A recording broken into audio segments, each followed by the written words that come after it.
Hey everybody, this is Sam Coster from Butterscotch Shenanigans, and today we're going to make a life pod, or something of the sort. The basic finding here was that the opening scene of Crashlands needed a few more artistic doodads, if you will. The sort that you'd find on a spaceship in order to make it feel more like a lived space.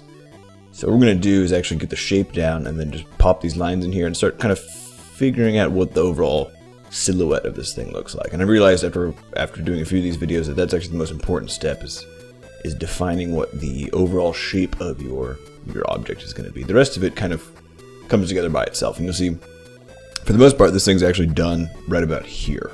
All the rest is detail work, but there's a little bit of trickiness that comes in with these feet where I'm trying to get the perspective right.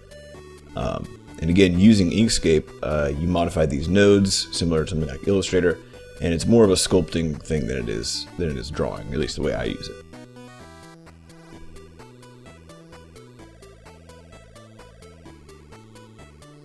I'm just putting in some basic colors to see what might work here. I went with purple because Flux's suit is purple, which thought, maybe it's the same material. I don't know, just making stuff up at this point. And here I'm using huge stroke lines to actually create the sort of shimmer effect that you'd see on a big pane of glass or something like that. And you do that just by drawing the line, making it enormous, and then going to path and stroke to path. And that actually turns it into an object that you can then multiply.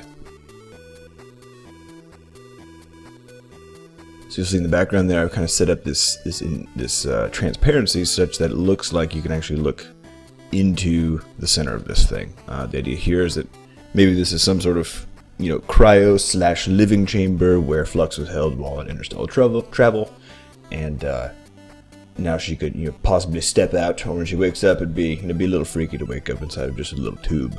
So we're gonna put a little glass on there so it's not so claustrophobic.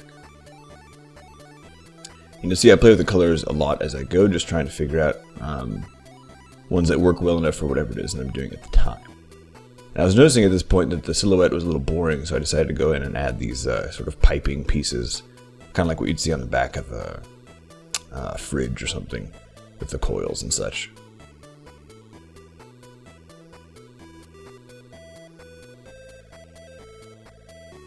And you see it's at this point that we start doing the actual detail work, which is those extra lines there. Those are all, I believe, 0.5 stroke size.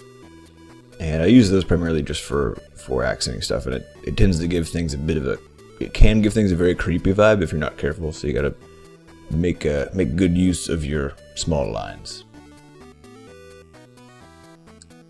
And now that everything's kind of in place, and I like the overall shape of it, we're gonna move on to the shading aspect. Since this is a big chunk of metal, we're not gonna do too much as far as detailed line work on the actual metal, because metal tends to be a pretty gleamy surface. So instead we'll just approach this from a shading standpoint, a shading problem. And on the inside here, try to create a sense of depth, both inside and then as if it's coming down from the top.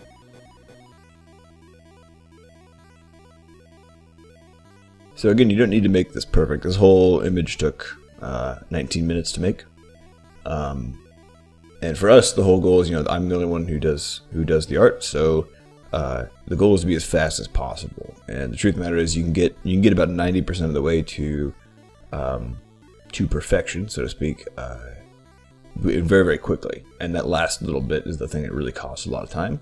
And so we sort of have a good enough rule that we follow. So once this thing essentially looks good enough, once it has shading, once it has the detail work, once it fits the bill as being this the ship doodad, then we're just going to move on, because we also have 300 other art assets to get whipped up here. So you'll see I'm just duplicating and flipping these things around. Again, those are 30 opacity dark red shadows. And now I'm trying to figure out what color to make this freaking thing. Give me all sorts of problems.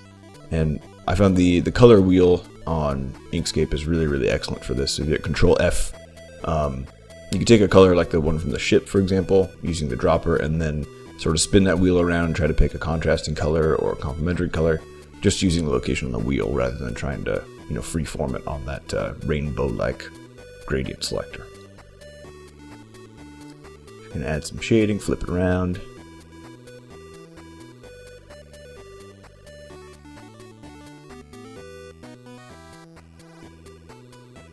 And a lot of you who maybe actually know how to shade things might say that's probably not where the shadow would go. And the answer is yes, but if it looks good enough, then we're going to go ahead and ship it. So that's been the rule, for me the whole time, and the artwork has improved. I would argue since Talfight quite a bit.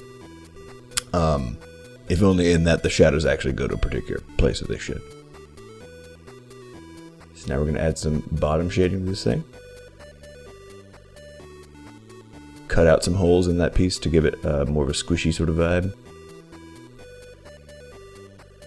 And then modify the color one last time to make it jive with the ship and with Flux a little bit better. That's it. Thank y'all for watching.